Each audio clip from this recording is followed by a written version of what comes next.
Saya berasal daripada Melaka. Sejarah saya amat berliku untuk menjadi seorang pemain bola sepak yang sekarang inilah, yang mana di Muhammad Syukur bin Adani berada sekarang ni. Saya dilahirkan di Bukit Piatu Melaka. Dalam kehidupan bola sepak ni, berapa susahnya saya untuk mencapai cita-cita saya, keazaman saya untuk berjaya. Dalam tingkatan 2, saya sudah mula bekerja di pusat kraftangan di Bandar Hilir. Mungkin siapa dalam generasi saya mungkin ingat ada kereta lembu kat Bandar Hilir tu, pelancong-pelancong datang. Dan ketika saya main bola untuk Piala Presiden Melaka, khusus saya pernah bekerja di kereta sekolah. Banyak yang orang tak tahu kepayahan hidup nak menjadi pemain bola sepak, dan seperti apa yang saya nikmati sekarang adalah amat berliku sekali lah. Jadi saya rasa nama saya naik mungkin di Negeri Sembilan.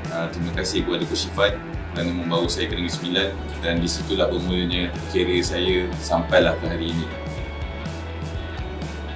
Sehingga saya mewakili negara dalam usia saya amat muda juga, hasil dorongan oleh pemain-pemain senior yang dulu yang betul-betul berazam ingin melihat saya berjaya. Seperti saya pernah cakap, bukan senang nak jadi pemain bola sepak, bukan senang kita nak capai sesuatu benda yang kita hajati tanpa usaha kita, doa ibu bapa kita, doa family kita. InsyaAllah, kalau kita ada azam untuk berjaya, suatu hari nanti Allah Ta'ala akan makbulkan. Yang penting jujur, ikhlas dalam kerjaya kita. Kerjaya sebagai pemain bola sepak, apa yang kita lihat dalam masa dahulu dan sekarang kita tidak boleh samakan. Mungkin dahulu dalam keadaan bola sepak kita lihat pemain tidaklah begitu bergaji yang amat baik sekali. Certain player yang ada nama saja dia akan dapat gaji yang amat bagus lah.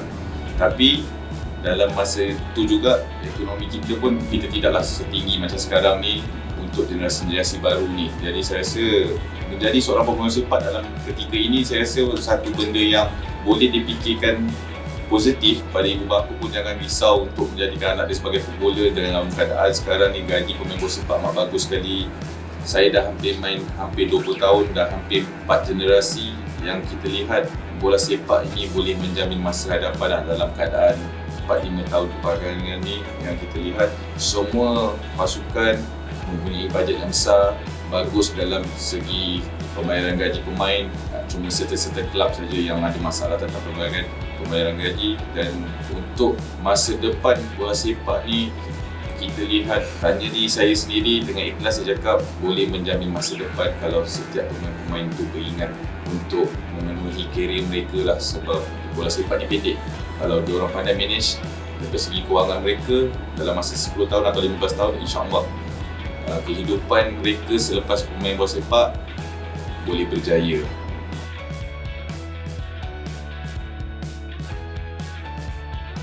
Dalam bola sepak, semua jurulatih ada peranan masing-masing. Semua jurulatih telah membimbing saya amat baik sekali. Semua jurulatih telah mendidik saya sehingga ke hari ini, sehingga ke umur 41 tahun.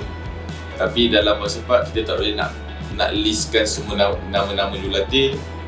Saya ada 3 jurulatih yang saya hormati. Saya ada ayah, saya ada abang, dan saya ada abang tiri. 3 jurulatih ni banyak membimbing saya sehingga saya ke hari inilah. Ayah saya terutamanya orang yang pertama saya hormati, Coach Ifan Bati. Orang yang pertama keluarkan saya daripada Melaka hingga saya berjaya ke hari ini. Yang nombor 2 adalah Coach Dola Saleh. Saya pernah main bersama-sama ketika dia senior sehingga dia menjadi jurulatih Selangor, dan sehinggalah jurulatih Malaysia saya sempat beraksi di tangan Dola Saleh, dan kemuncak saya pun saya mewakili negara dalam AFF. Kita tempat kedua di belakang Thailand. Dan nombor 3 abang tiri saya lain dan tak bukan, the one is Satya, Coach Satya Naden. Orang yang tegas, orang yang mempunyai karakter, sentiasa belajar untuk menjadi coach yang amat baik sekali, dan orang yang tiada cakap belakang. Dia punya falsafah, filosofi coach dia yang tersendiri, dan kalau kata dia lah. Tapi bagi saya, dia pernah membimbing saya dalam masa saya kolak World Youth. Macam mana dia tahu masalah disiplin saya ketika itu, dia menegur, dan orang yang sentiasa respect dengan pemain walaupun kita tahu dia seorang yang tegas.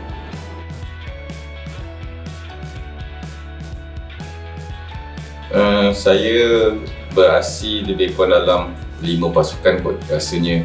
Negeri, Selangor, ATM, KL, Melaka. Jadi semua pengurusan mempunyai pendirian masing-masing, mempunyai style masing-masing. Tapi the best bagi saya adalah tetap Selangor di hatiku berserta dengan pengurusan Felda lah, sebab dua-dua tim ni amat profesional dalam menjaga kebajikan pemain.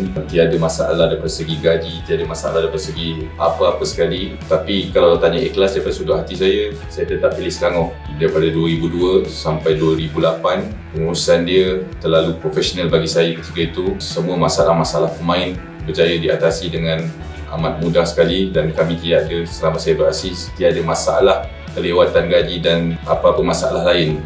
Dan Selangor jugalah pasukan yang betul-betul mempunyai cita rasa daripada segi penyokong, cita rasa daripada segi management, sebab management side, semua management yang dilantik ketika itu mempunyai kewibawaan dia, orang-orang yang minat dengan bola sepak, dan itulah menyebabkan banyak juga piala saya di zaman Selangor lah yang tidak boleh saya dilupakan, terutama ketika zaman kegemilangan kami pada tahun 2005. Kami menang 3 piala ketika itu. Saya rasa nikmat tu takkan saya capai lah selepas saya retire, sekalipun saya akan kenang lah nikmat 2005 tu di Selangor.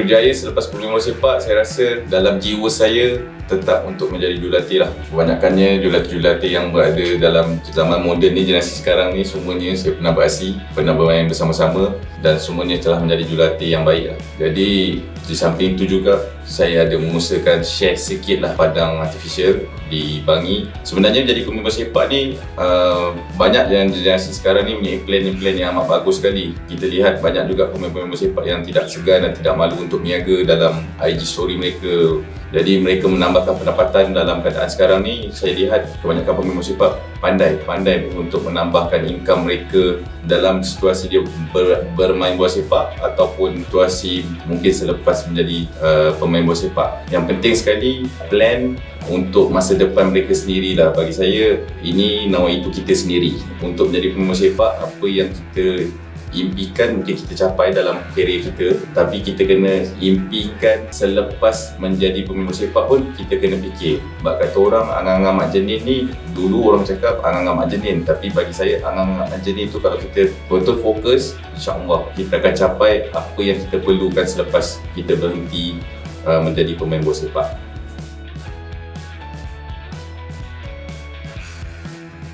Support anak-anak ni, sebab bagi saya bola sepak ni boleh menjamin masa depan kalau ada kita ibu bapa, keluarga sentiasa memberi dorongan daripada segi akademik dan bola kita balancekan. Saya ingat ibu bapa memainkan peranan yang amat baik sekali lah. Cuma dan saya harap juga ibu bapa jangan kita terlalu membuat anak sampai tertekan untuk menjadi pemain bola sepak. Generasi kami tiada dorongan, bukan tiada dorongan datang juga daripada ibu bapa, tapi ketika itu padang bola banyak, setiap sekolah ada padang bola yang baik.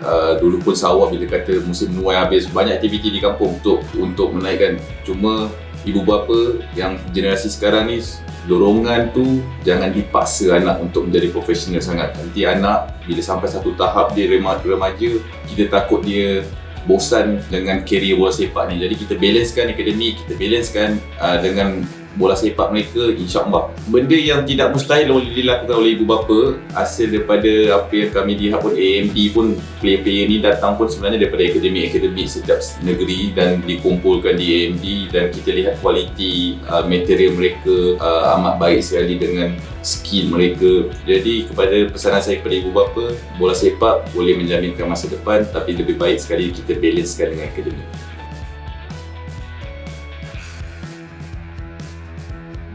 Kesusahan Liga Malaysia pada musim-musim yang akan datang ni, saya rasa satu benda yang amat positif untuk semua pemain bola sepak, baik juga untuk pasukan-pasukan itu sendiri. Bagi saya, apa yang kita lihat kesusahan ni akan menyebabkan banyak benda kebaikan daripada kedudukan bagi pandangan saya. Kita lihat dengan kesusahan setiap kelab ni, dia tidak macam mengharapkan dana-dana daripada kerajaan negeri, dana-dana daripada kerajaan. Jadi saya rasa dia akan boleh membuat satu bisnes yang amat baik untuk bola sepak, dan banyak pelabur-pelabur atau syarikat-syarikat swasta mungkin akan berminat untuk menubuhkan kelab bola sepak mereka sendiri dan seterusnya untuk mencipta nama dalam company-company mereka sendiri. Jadi bagi saya satu benda yang amat positif lah kalau kita nak lihat untuk kebaikan bola sepak Malaysia.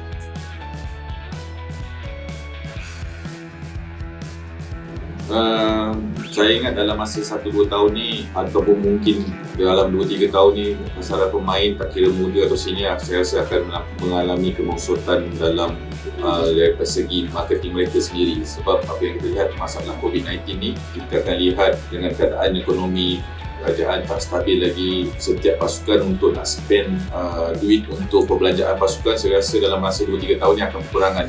Dan apa yang kita lihat juga dalam situasi sekarang pun masih lagi ada masalah-masalah tim yang tidak dibayar gaji. Jadi kepada pemain-pemain semua, kita jaga diri kita buat masa sekarang ni untuk meletakkan kita di satu tahap yang amat bernilai untuk pasukan-pasukan lain menerima kita untuk mewakili kelab-kelab tersebut. Jadi saya harap semua pemain harus bersabar, tak kira muda ataupun senior, dengan keadaan semasa, keadaan pasaran kita buat masa sekarang ni dalam karier bola sepak ni. Saya rasa benda ni akan baik pulih dalam masa 2-3 tahun, dan diharap kalau perswastaan setiap kelab ni, kerancakan bola sepak kita akan bertambah baiklah, sebab semua ada tanggungjawab. Bila FC ni, maksudnya mereka bertanggungjawab terhadap pasukan, dan yang kita lihat pun dalam news yang kebelakangan ni, ada pasukan sudah memiliki pemilik-pemilik kelab yang betul-betul komitmen dan committed untuk pasukan. Saya rasa satu good news untuk tim dalam masa 2-3 tahun akan datang.